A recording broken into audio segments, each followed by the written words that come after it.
you. You all do my mama proud. We are here today to send out an SOS. Y'all ready? Y'all ready to save our schools? SOS. Y'all ready to save our services? SOS. Y'all willing to save our state? SOS. Well, because we activists are often inundated and underappreciated and undercompensated and seldom celebrated. Why don't y'all celebrate yourselves right now with a great big round of applause? Let them hear you all the way on the third floor.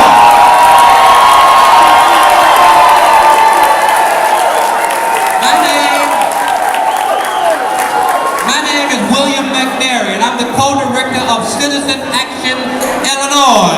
And at Citizen Action Illinois, we say there are three kinds of people. There are people that make things happen, there are people that watch things happen, and then there are people that don't know what's happening. I can't think of any place else in the world I would rather be on a Thursday afternoon than right here in a crowd full of aggressive, progressive people who take perspective and speculate about life, but people who are active participants in the movement for social justice and social change. I truly believe because you all are gathered here this afternoon, our children will learn better, our people will live longer, and everybody in our state will have a higher quality of life because of the work that y'all done, are doing, but most importantly, what you all are getting ready to do. We're here to tell the legislators, to show some guts and stop the cuts.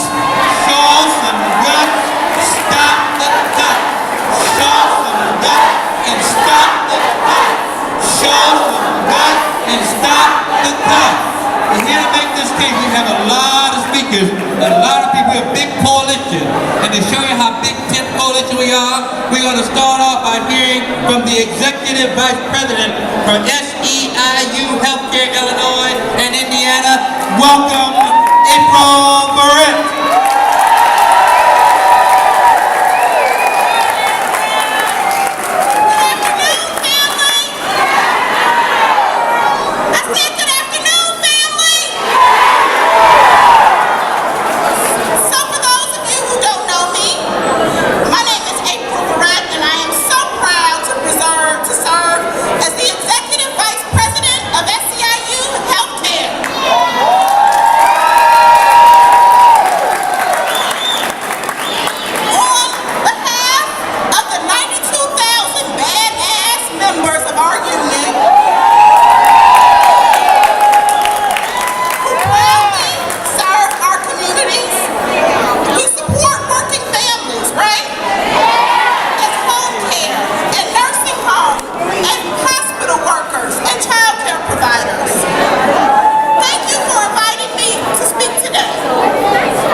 budget system simply because they don't have their priorities straight. It's a choice whether or not we fully fund services for seniors and folks with disabilities, and child care assistance for single moms, or Medicaid for those who can't afford their health care, or whether we slash these programs simply because state lawmakers won't exercise courage, leadership, or commitment to the people that sent them here. That's why we absolutely must maintain our state's current 5% income tax to protect working families. And we must make sure we are honoring the commitments we make to one another. The people of this great state deserve nothing less than a responsible budget that lives up to our highest values. Thank you.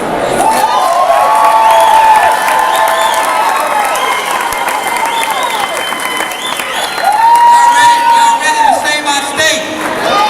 Y'all ready to save our services? Y'all ready to save our schools? So ladies and gentlemen, without any further hesitation, let me introduce to you the Vice President of the Illinois Education Association, Ms. Kathy Griffin.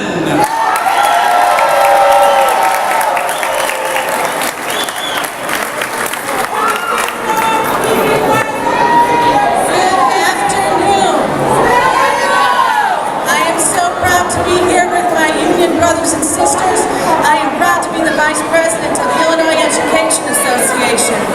We have more than 130,000 members in every part of Illinois.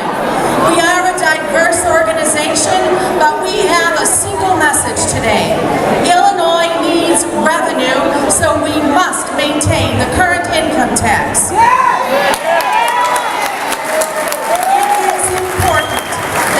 Make the legislators understand that they need to do their job.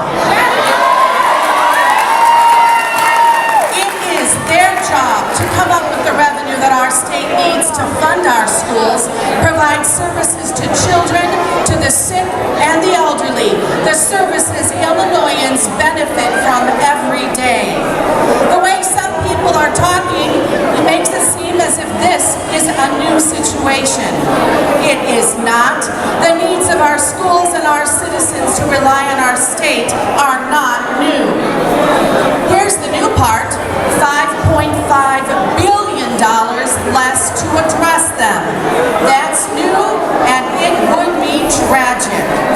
We have just as many people who need health care, just as many people who rely on human services, just as many people needing protection offered by public safety services, and that cannot be done with $5.5 billion less in revenue. I am a veteran, 30-year elementary school teacher, and I lie awake at night wondering what kind of education will we have in this state if thousands of teachers and support staff are laid off? What will children be able to learn in the classrooms when there are twice as many students being taught by a single teacher? We, the educators, the service providers, owe the people of Illinois our best efforts. But to do that, to provide service, there has to be revenue. We are a diverse group here today, but we also have a single message for the members of the legislature. Do your job. Illinois needs revenue. We must maintain the income tax.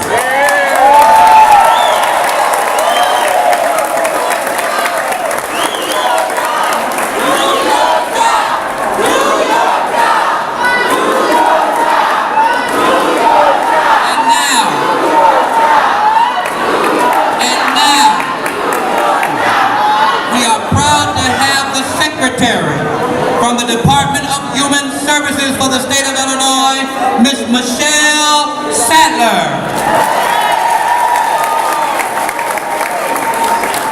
Good afternoon. My name is Michelle, and I am here to ask you to do everything in your power to stop the cuts to human services.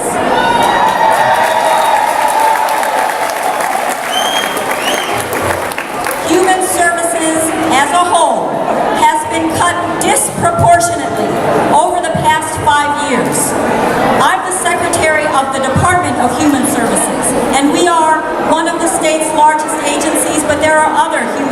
agencies. We have the Department on Aging. We have Department of Children and Family Services. And we have the Department of Public Health. Now, DHS, that's the Department of Human Services. We are large, but we are only large with you because 3/4 of our entire budget is invested in the community through our community-based providers, like many of you represent here today. I come from you, I come from the community. I'm the former president of the Chicago Coalition for the Homeless. Here's that over there. I'm on the board of Community Renewal Society. We have a shout out to CRS. And I've been on the board of the local daycare center. Okay. If we do not find the revenue to support human services, our agency alone, the Department of Human Services, will be cut by, are you ready for it? $897 million. That ain't right. $897 million from the governor's introduced budget from what we need. Now what does this mean? What does this mean for the people that we serve? It means, let's talk about mental health. Who here cares about mental health? All right. With the doomsday budget, 140,000 individuals who receive services will receive reduced services. 140 services. 140,000 people. Is that right? We project that more than 30,000 people will no longer receive any mental health services at all. Is that right?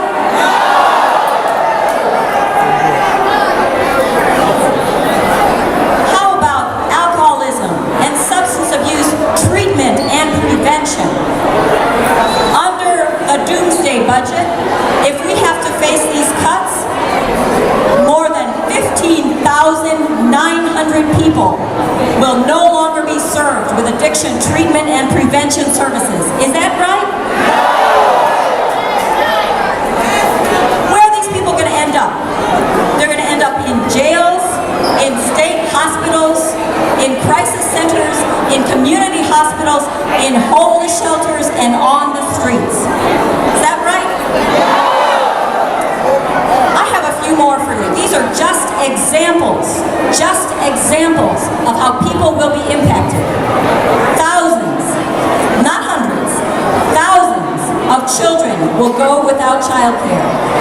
Thousands of families will no longer have access to the childcare they need to educate their children and to allow them to go to work or school. Is that right? How about homelessness prevention? Homelessness prevention is one of our most effective programs. More than 90% of the people who receive a one-time assistance stay in their homes. More than 13,600 people will no longer have access to homelessness prevention services. Is that right? I'll just give you two more examples of the many, many examples of ways people will be hurt. More than 18,000 teens will not receive the after-school programming they need to stay out of trouble and to keep out of the streets.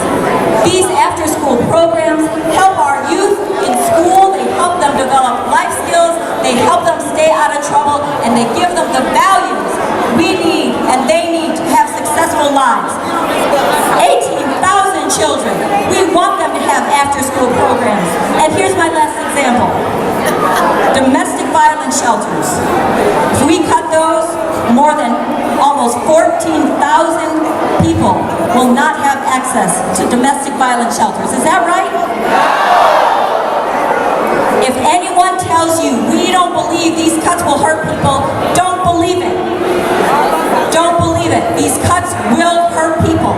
And I need you all to do everything in your power to ask people to vote for the tax extension so that we can support human services, to support the people who need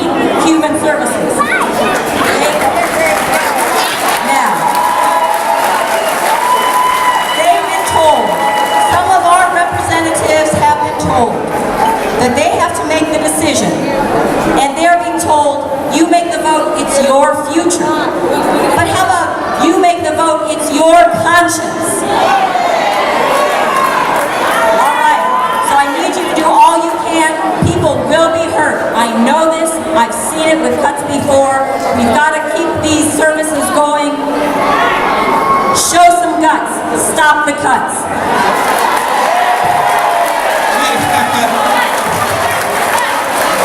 You know, Michelle